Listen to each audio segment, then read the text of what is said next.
कठोपनिषद की तृतीय वल्ली का प्रकरण चल रहा है। पहले यमाचार्य ने कहा था, नायम आत्मा प्रवचनेन लभ्य न मेधया न बहुना श्रुतेन। ये आत्मा प्रवचनों से प्राप्त नहीं हो सकता। परमात्मा की प्राप्ति प्रवचनों से नहीं हो सकती। न मेधया, न मेधा से उसे प्राप्त किया जा सकता है। और कहा न बहुना श्रुतेन, बहुत अधिक सत्संग सुनते सुनते, उपदेश सुनते सुनते भी उसको प्राप्त नहीं किया जा सकता। जो कठोपनिषद प्रवचन, श्रवण और मेधा को परमात्मा की प्राप्ति के अयोग्य बता रहा है, एक स्थल पर, वही कठोपनिषद यहां कह रहा है कि उक्त्वा, कह करके, ये प्रवचन का संकेत है। फिर कहा श्रुत्वा, वहां कहा गया नायम आत्मा प्रवचने न लभ्य न मेधया न बहुना श्रुतेन, बहुत अधिक सुनकर के भी। और यहां श्रुत्वा दूसरी बात कही गई। वहां कहा गया था न मेधया, और यहां कहा जा रहा है कि मेधावी व्यक्ति उसको प्राप्त कर लेता है, जिसके पास मेधा है।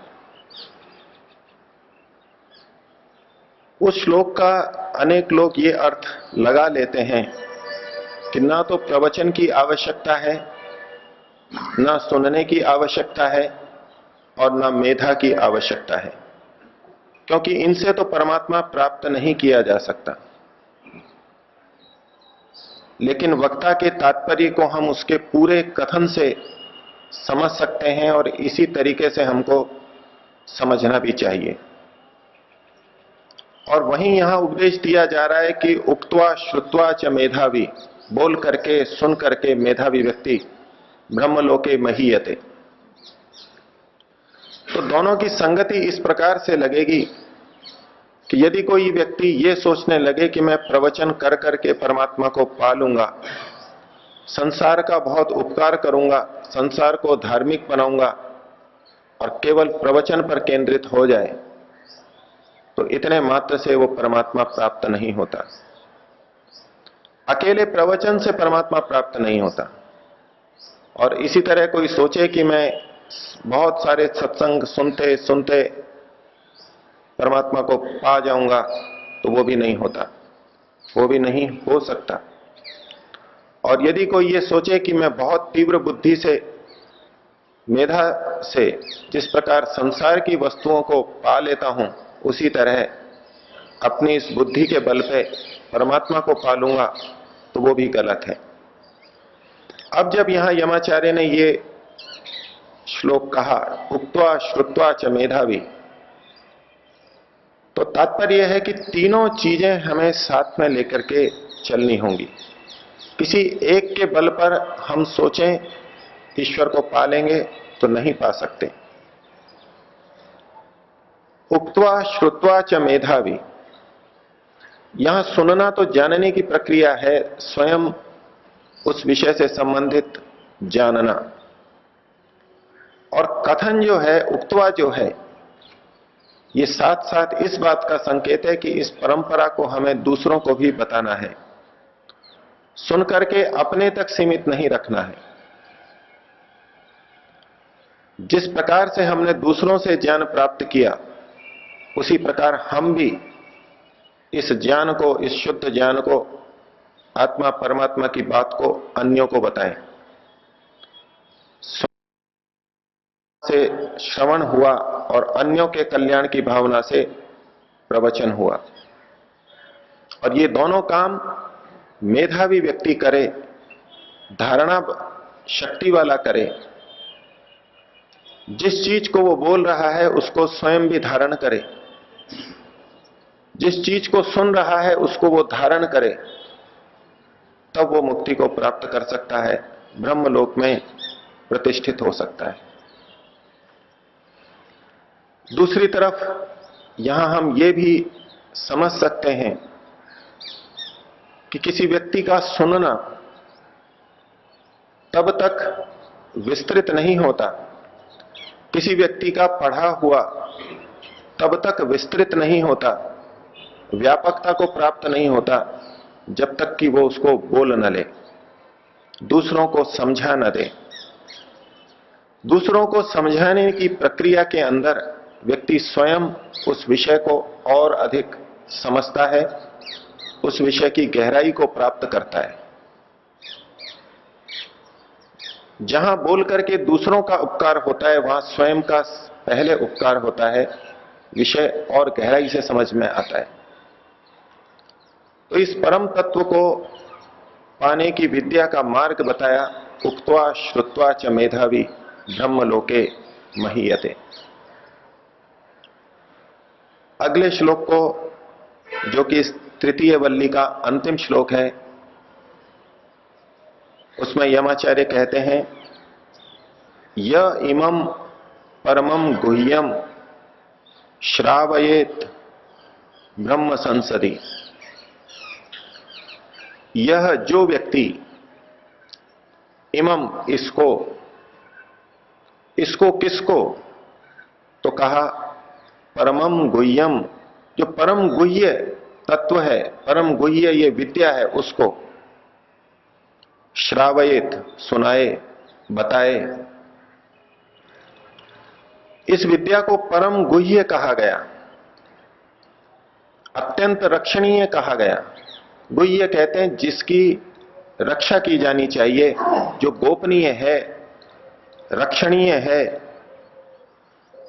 संसार में जितनी भी विद्याएं हैं वो सब रक्षणीय हैं, गोपनीय हैं, उनकी रक्षा करनी चाहिए, एक पीढ़ी से दूसरी पीढ़ी तक पहुंचाना चाहिए। लेकिन अध्यात्म विद्या परम गुह्य है, इसकी रक्षा तो सबसे बढ़ के करनी चाहिए। और हमारे पूर्वजों ने अपना पूरा जीवन लगा करके, जीवन का बलिदान देके भी इस विद्या को सुरक्षित रखा, और इसीलिए आज हमारे तक ये विद्या पहुंच पाई है। हमारा भी कर्तव्य है कि इस विद्या को सुरक्षित रखें, सबसे अधिक सुरक्षा का ध्यान इस विद्या का रखें, इस विद्या की शुद्धता का रखें। तो जो व्यक्ति इस परम गुह्य विद्या को श्रावयेत, सुनाए, कहां सुनाए, उसके लिए भी यमाचार्य ने संकेत किया, ब्रह्म संसदी, ब्रह्म संसद के अंदर। एक संसद वो है जो आज हम हमारे राष्ट्र में देखते हैं।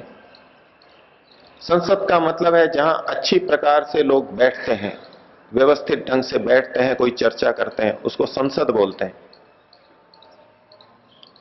लोकसभा और राज्यसभा आज हमारी संसद है, लेकिन यहां ब्रह्म संसद का कथन किया जा रहा है। जिस संसद में ब्रह्म की चर्चा होती हो, जिस संसद में ब्रह्मवेत्ता विद्वान लोग बैठते हों, उस संसद के अंदर। यमाचार्य का तात्पर्य है कि जिस स्थान पर ब्रह्म का विषय अधिकृत किया गया हो, जहां ब्रह्म की चर्चा चलाई जा रही हो, वहां पर इसको सुनाए। इसका निहितार्थ यह भी है कि जहां ब्रह्म की चर्चा नहीं चल रही हो, जो ब्रह्म संसद ना हो, जहां सांसारिक चर्चा चल रही हो, वहां इस विद्या को न सुनाए। तो एक सबसे प्रमुख स्थल तो वो है जहां ब्रह्म संसद हो, जहां ब्रह्म की चर्चा चल रही हो, लोग इसीलिए उपस्थित हुए हों सुनने के लिए। और आगे कहा, किनको ये विद्या दे, किनको सुनाए, तो कहा प्रयतः श्राद्ध काले वा, जो प्रयत्न कर रहे हैं उनको ये विद्या सुनाए। इसका निहितार्थ है कि जो इस क्षेत्र में यत्न नहीं कर रहे हैं, जो पुरुषार्थ नहीं कर रहे हैं, उनको ये विद्या न सुनाए। जो पुरुषार्थ कर रहा है उसको उसकी आवश्यकता है, उसके अंदर इसे समझने जानने की भूख है। भूखे व्यक्ति को ही भोजन कराए, जिसको खाने की इच्छा है, भोजन की इच्छा है, उसको ये भोजन कराए। तो प्रयतः जो यत्नशील है उनको ये दे, और जो यत्नशील नहीं है, केवल वैसे ही सुनने के लिए आ गए हैं अथवा बस बैठे हैं और हम जाकर के उनको उपदेश देने लगे, उनके लिए ये विद्या नहीं है। तो प्रयतः जो यत्न कर रहे हैं उनको इस विषय में बताए। एक लोकोक्ति कथन में आती है कि बिन मांगे सलाह नहीं दी जानी चाहिए, बिन मांगी सलाह का महत्व नहीं होता। तो जो व्यक्ति यत्न कर रहा है उस क्षेत्र में, उसके अंदर उस विषय में जानने की अभी मांग है, वहां आवश्यकता है। महर्षि दयानंद ने तो एक स्थान पर लिखा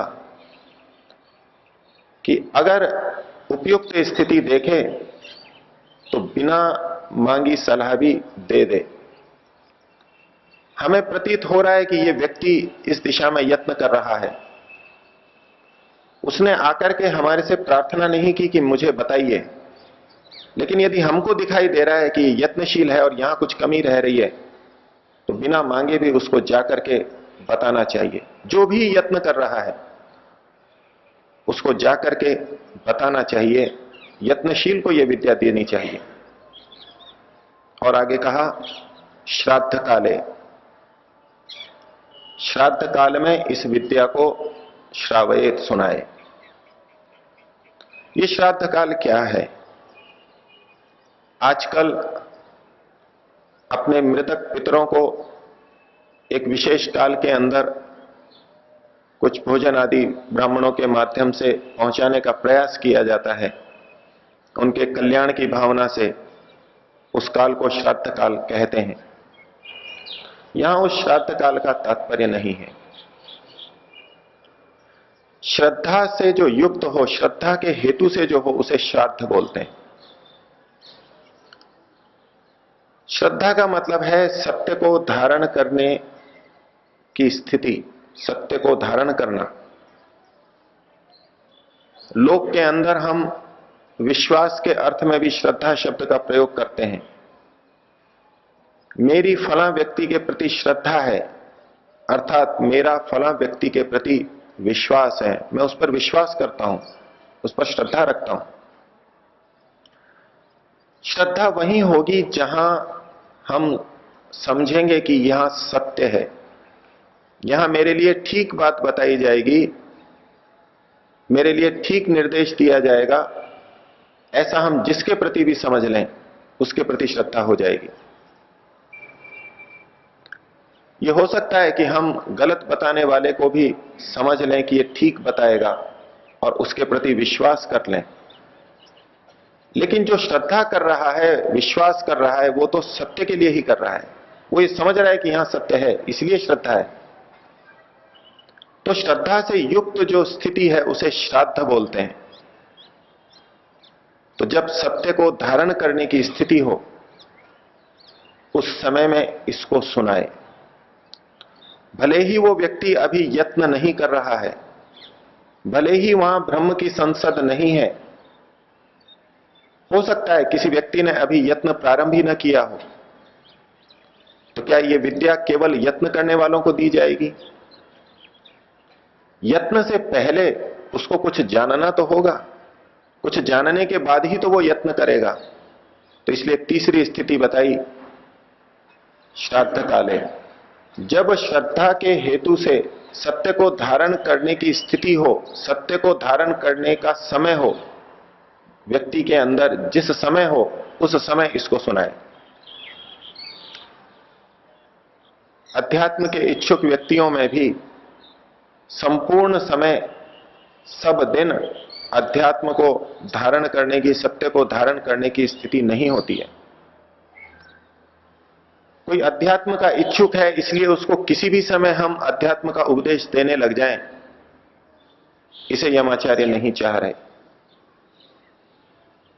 जो अध्यात्म में रुचि रखता है वह भी जिस समय सत्य को धारण करने की स्थिति में हो, कुछ ग्रहणशील हो, उस समय इसको सुनाए। तो सुनाने का 3 काल बताया। एक ब्रह्म संसदी, ब्रह्म की जहां चर्चा चल रही हो, ऐसी बैठक हो, और जो यत्न कर रहे हैं उनको, और श्राद्ध काले जब धारण करने की, स्वीकार करने की स्थिति हो, वहां इसको अवश्य बताएं। और ऐसा क्यों बताए, इससे क्या होगा? तो कहा तत् आनंत्याय कल्पते, तत् आनंत्याय कल्पते। इसका एक अर्थ तो यह है कि जो इस विद्या को इन स्थितियों में बताता है वो स्वयं अनंत के योग्य हो जाता है। अनंत वो परमात्मा, अनंत वो मोक्ष, बहुत लंबे समय तक का मोक्ष उसके योग्य बन जाता है। अंत के आगे अगर न लगा दिया जाए तो होगा अनंत, जिसका अंत नहीं है। अंत का मतलब है नाश, और अनंत का मतलब है जिसका नाश नहीं होता। तो जब इन तीन स्थितियों के अंदर ये विद्या सुनाई जाएगी तब ये नाश रहित होगी, अर्थात उस व्यक्ति के अंदर विद्यमान रहेगी। और यदि इसके विपरीत स्थितियों में इसका उपदेश दिया गया तो ये अनंत्याय कल्पते, अनंत अंत के लिए कल्पित हो जाएगी। अंत्याय कल्पते, नष्ट हो जाएगी। उपदेश दिया, हमने दूसरे को समझाया, लेकिन वहां टिकेगी नहीं। उसी समय वो विचार नष्ट हो जाएगा। उल्टा वो कहेगा कि ये, इसको आत्मा, परमात्मा और मुक्ति के अलावा कुछ सूझता ही नहीं है, क्या फालतू की बातें कर रहा है। अब कुछ भी असर नहीं होगा, जो का तू चला जाएगा। अर्थात इस विद्या का अंत होगा। इस विद्या को यदि रक्षित करना है तो इन तीन स्थितियों में हमको अवश्य बताना चाहिए। और इसीलिए कहा परम गुह्य ये विद्या है, अत्यंत इसकी रक्षा की जानी चाहिए। यदि ऐसे ही किसी को बताएंगे तो इसका अंत हो जाएगा, इसकी रक्षा नहीं होगी, ये गुह्य नहीं रहेगी।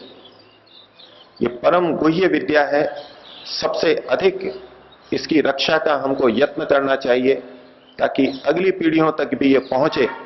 और इन स्थितियों में, इन तीन स्थितियों में ब्रह्म संसदि, प्रयतः और श्राद्ध काले इसको सुनाया जाए तो ये अंत को प्राप्त नहीं होगी, अर्थात स्थिर रहेगी, उस व्यक्ति में जाएगी, उस व्यक्ति से फिर और आगे जाएगी। तो अध्यात्म विद्या कैसी है, उससे व्यक्ति क्या पा सकता है, और स्वयं समझ करके दूसरे को भी बताना चाहिए, और किस तरह बताना चाहिए, इन विभिन्न पक्षों को यमाचार्य बड़ी कृपा से नचिकेता को बता रहे हैं। हम सभी नचिकेता हैं, इस विषय को जानना चाहते हैं। ये प्रसंग हम सबके लिए कल्याणप्रद हो, हम सब इस उपदेश को, उपनिषद के इस उपदेश को इसी यथार्थ रूप में जान सकें और दूसरों को भी जना सकें। ऐसी प्रार्थना के साथ ओम का उच्चारण करेंगे।